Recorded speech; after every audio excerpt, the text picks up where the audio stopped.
students, how are you? I hope you all are fine at your home and doing your study regularly. Today we are going to learn Standard 7 Civics chapter. Standard 7 Civic chapter, that is first lesson, that is Introduction to our Constitution. In civics textbooks of the previous classes, we saw many reasons why rules are necessary in our lives. We followed norms and rules in order that the activities in the family, our school or village or city are carried out smoothly. Now, when you are there in the school or living in a village or a town, you or we people are following specific rules and regulations. Now, why we are following these rules and regulations? These rules and regulations are there because for the smooth and stable administration. There are no rules in our family. No fixed rules are there. But remember, there are some norms in our family. How to live, how to behave, how to talk with the elders. Some specific norms are there that we are following in our family. But in school, city, town, there are several rules. For example, there are rules in a school regarding admission, uniform, different competitions. These rules and regulations are there which we are following. Similarly, there are various rules and regulations for village and city administration also. Same type of rules and regulations are necessary when you see the administration of your country, because village, town, their scope is limited, but when you consider country, the scope of the administration is very vast, very wide, and that's why we want specific rules and regulations for the smooth conduct of administration. Now the question arises in our mind, who are making these rules, and is it binding to all of us, or where can we find all these rules according to which the administration of the country carried out? Sure, such question may rise in our mind. But students, in coming time, now I will explain and you will get all the answers of the questions which rise in your mind. So, let's start with the meaning of Constitution. What is Constitution? The book in which all the provisions regarding the administration of a country are mentioned together in a systematic way is called a constitution. Just this type of teaching aid I have prepared, a book. What I call? A book in which all the provisions,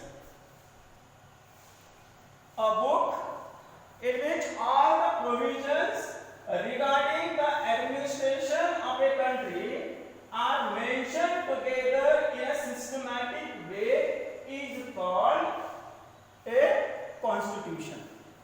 Now, when you want to see the administration of a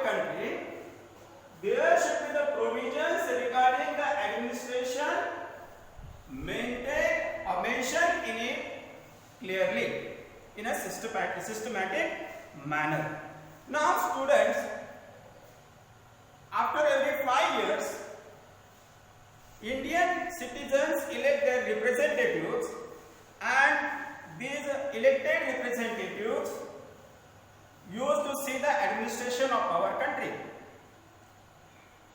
The majority party leader form the government, and this government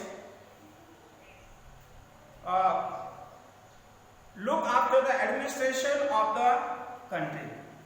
But as per this government concern, or this government has to look after the administration of the country while following the norms or rules of the constitution.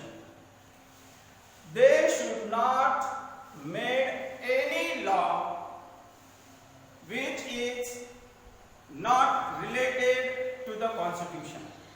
And if such a rule or such a law will be made by the government, the Indian judiciary will declare it as illegal and it will be cancelled. So we have seen here the meaning of the constitution. Definition is important because in the examination sometimes the question is asked, what is constitution? Again I will read it out for you.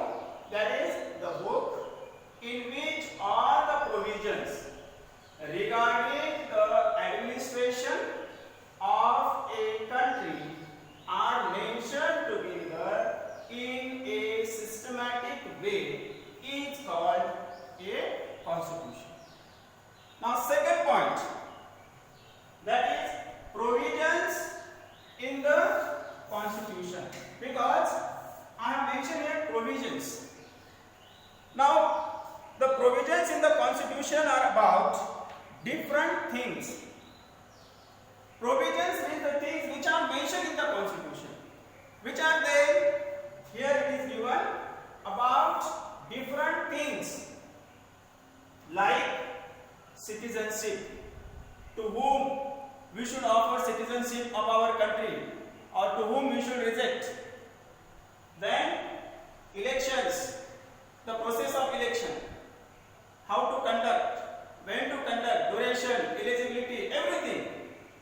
Then judiciary, right of citizens. Our constitution offers some rights and freedoms. That is also mentioned in the constitution. The relation between state citizens and the state, subjects of the laws to be made by the government. These subjects, these provisions are clearly mentioned in the constitution. Almost all countries, they accepted the principle of governing a country according to the constitution. But remember, all countries' constitutions are not same, because there is a difference in culture, history, social structure, traditions of every nation, and all these things make difference in the constitution. So that is depend on nation-wise, that history, what type of history is there, what is the social structure, what is the social condition. As per that, their constitution, all these things reflect in their constitution. Now simple example I will give you. The administration of the countries like America and England is carried out as per their respective constitutions. But these two constitutions are different. Now remember, the American Constitution came into force in 1789, means near about 225 years ago.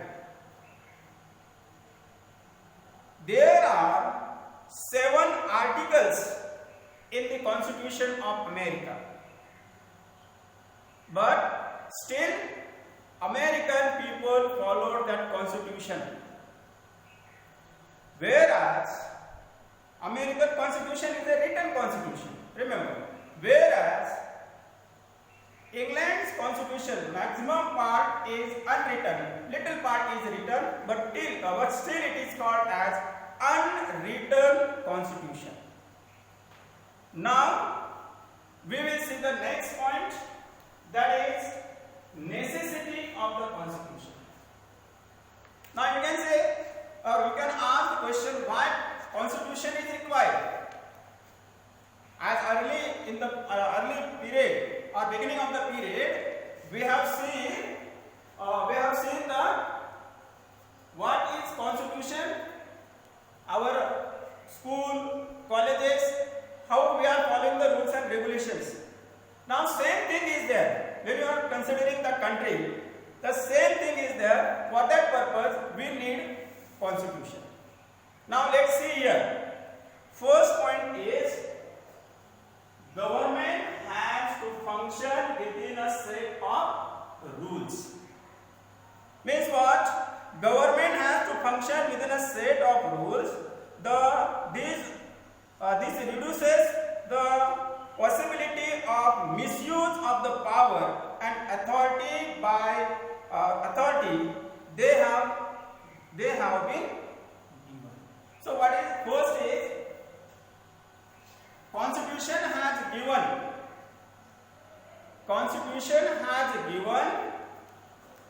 the authority to the government to rule the country. Sometime what happen, the government may misuse this authority or this power, but because of the constitution, the rules and regulations are mentioned in the constitution, government has to function within a set of rules which is given in the constitution. They cannot break the rules and regulations which is given in the constitution. They have to rule within the limit of the constitution. They cannot misuse their power. Second is, people's rights and freedoms are safeguarded. A constitution includes the rights and freedoms. Constitution includes the rights and freedoms of the citizens.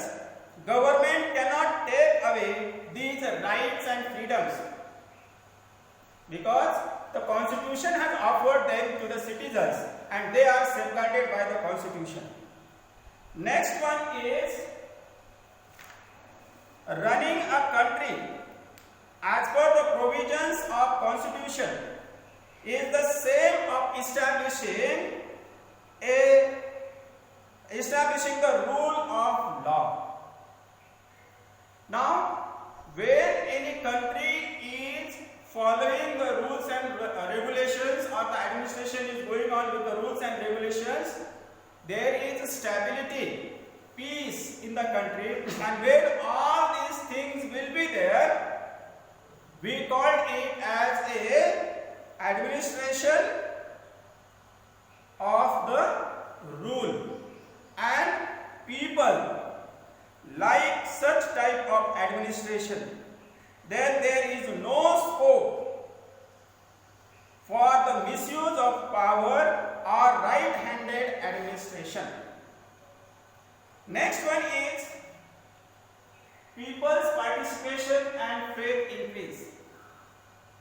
Now, if the country ruled as per the rules and regulations which is given in the constitution, there is peace and stability in the country, then people's faith increase in such a government. People's participation increase in the activities, in the welfare schemes of the government.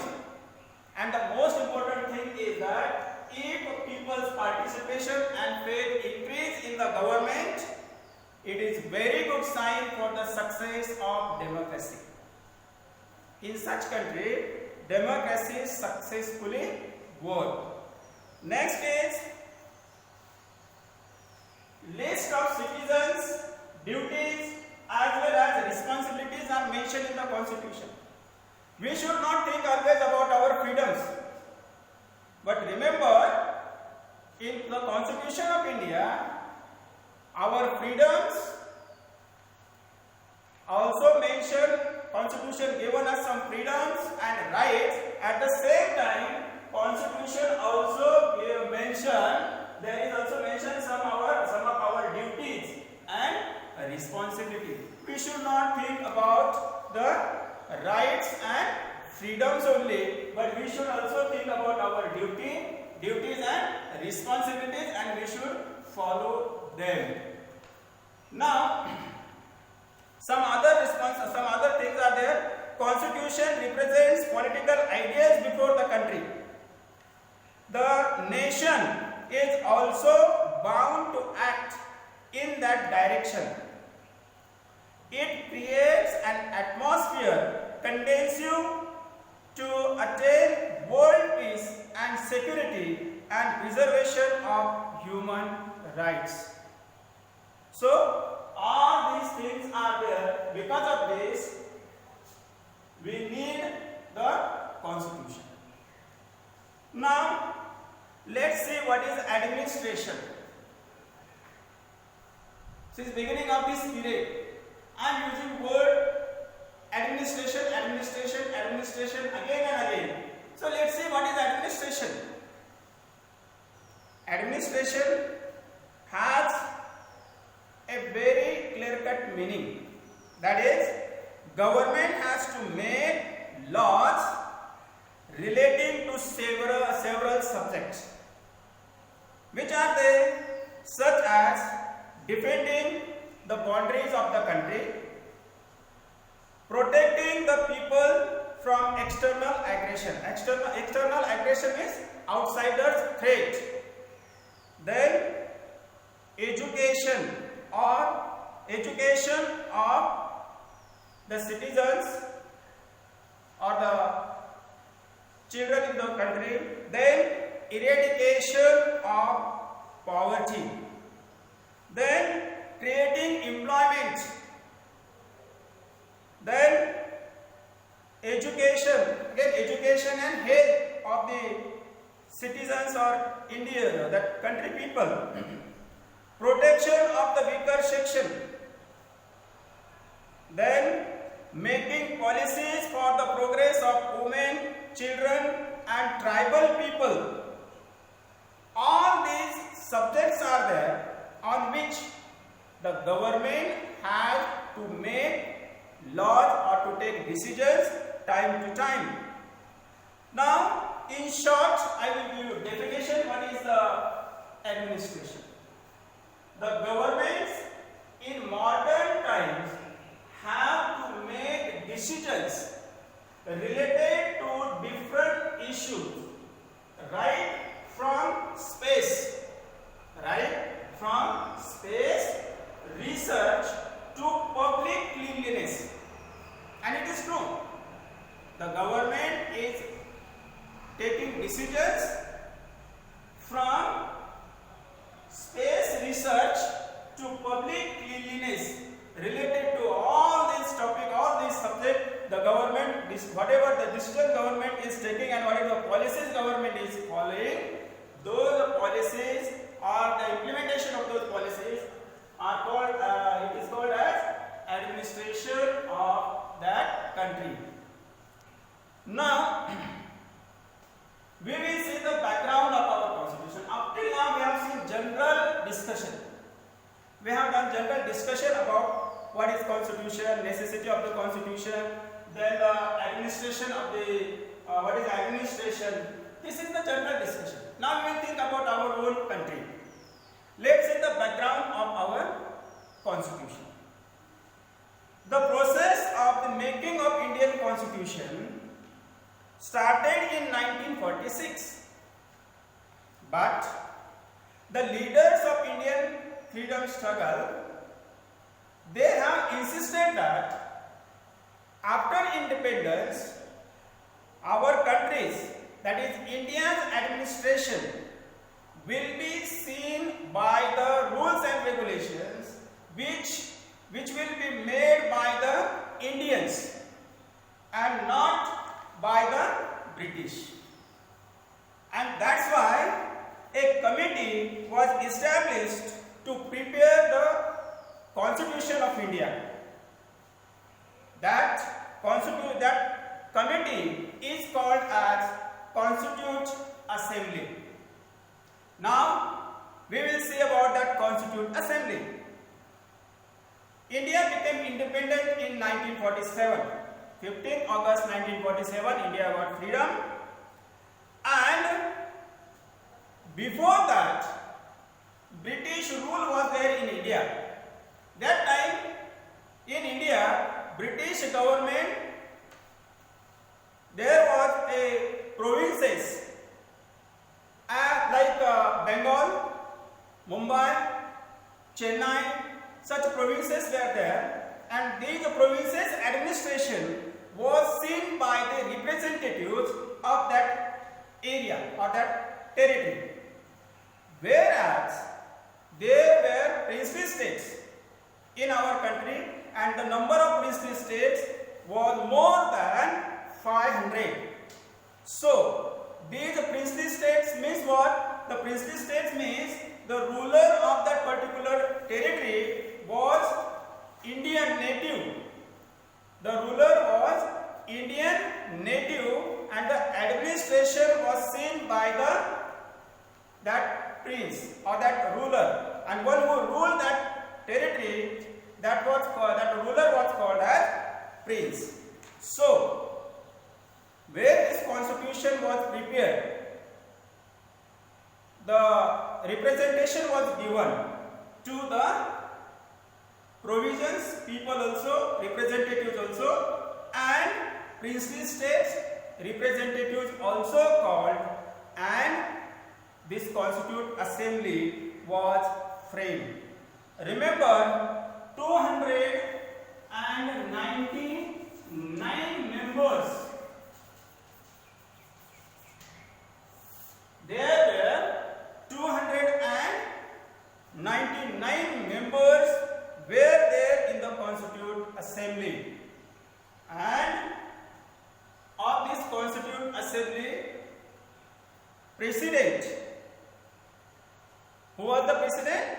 Dr. Rajendra Prasad was elected as the President of this Constituent Assembly. Many times this name is asked for filling the blanks. Dr. Rajendra Prasad. He was elected as a President of the Constituent Assembly. Now,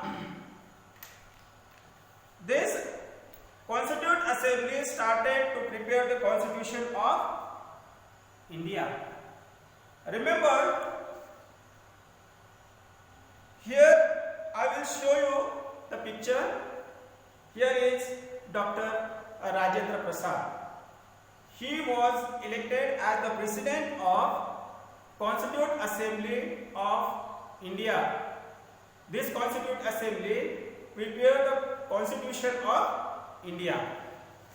Now, I will show you one more picture. This is the picture of, can you name? Yeah, Dr. Baba Saheb Ambedkar. This person's role is very important in preparing the Constitution, in making the Constitution of India. He is known as the architect of Indian Constitution. Now why? I will explain to you. First of all, Dr. Baba Saheb Ambedkar was appointed as the chairman of the drafting committee. So remember, don't make confusion. Dr. Rajendra Prasad was elected as the president of the Constituent Assembly, whereas Dr. Babasaheb Ambedkar was elected as a chairman of drafting committee, and the work of this drafting committee is very important. Now for this purpose, Dr. Babasaheb Ambedkar studied the constitution of various countries.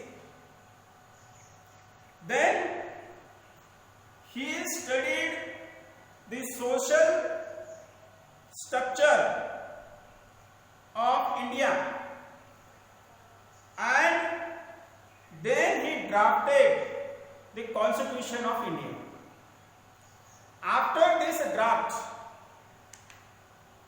when he prepared the draft of the Constitution of India, he presented the draft in the Constituent Assembly. As we know, there were 299 members were there. When this draft was presented, it was discussed article by article in the Constitution, in the Constituent Assembly. Then there were so many scholars. Some members asked their doubts, raised questions, some given suggestions. Dr. Babasaheb Ambedkar answered all the questions raised by the member of the Constituent Assembly, cleared the doubts, and accepted the proposals and suggestions given by the members, and whatever possible, he handled the task of presenting the draft very successfully. As per possible he made some changes in the draft also. Then finally he prepared the draft and handed over the draft to Dr. Rajendra Prasad. The date was 26th November 1949. Our constitution was ready. The draft handover by Babasaheb Ambedkar to Dr. Rajendra Prasad. Now this 26th of November is celebrated as a Constitution Day. In your school also this day we celebrated. On this day we are taking oath in the assembly, and the speech may be given about the Constitution. Preamble may be read in the assembly. We are following this. Now I will tell you some good things or the information about the Constitution of India. It took 2 years, 11 months and 17 days to complete the writing of the Constitution. There are 22 parts, 395 articles and 8 schedules in the original Constitution of India. Some well-known members of the Constituent Assembly were Dr. Rajendra Prasad, Pandit Jawaharlal Nehru, Dr. Babasaheb Ambedkar, Sardar Vallabhbhai Patel, Maulana Abul Kalam Azad, Sarojini Naidu, J.B. Kripalani, Rajkumari Amrit Kaur, Durgabai Deshmukh, then Hansbel Mehta, and so many other members were there in the Constituent Assembly. Now remember, 26th November 1949 Constitution was prepared, but we start to follow it.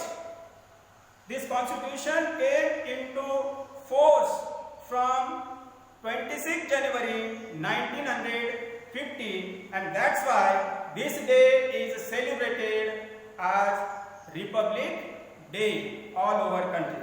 So here I have just given you the introduction of our constitution. Now I will give you homework. What is homework? Question number 1. You have to write the meaning of constitution. Second, provisions in the constitution and necessity of a constitution. These 3 questions answer you have to write. Then 2 reasons I will ask you. First is Dr. Babasaheb Ambedkar is called as the architect of Indian Constitution, and second is 26 January is celebrated as a Republic Day all over India. The last, that is project for you.